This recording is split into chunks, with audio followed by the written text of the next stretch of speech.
সালামু আলাইকুম। বিএনপি রাজনীতিতে অনেক বড় চমক। বিএনপি গত কয়েকদিন রাজনীতিতে বেশ চমক দেখিয়ে যাচ্ছেন।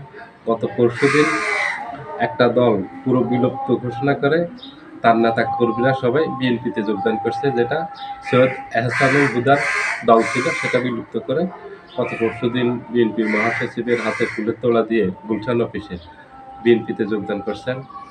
আজকে ২ টা দল পুরোপুরি বিলুপ্তি ঘোষণা করে তারা বিএনপিতে যোগদান করছেন। একটা হলো এনডিএমএ, যেটার চেয়ারম্যান ছিল ববি হাজ্জাজ। ববি হাজ্জাজ আজকে গুলশানের অফিসে গিয়ে ফুলের তোড়া দিয়ে বিএনপি মহাসচিবের হাতে বিএনপিতে যোগদান করছেন, এনডিএমএ বিলুপ্তি ঘোষণা করে।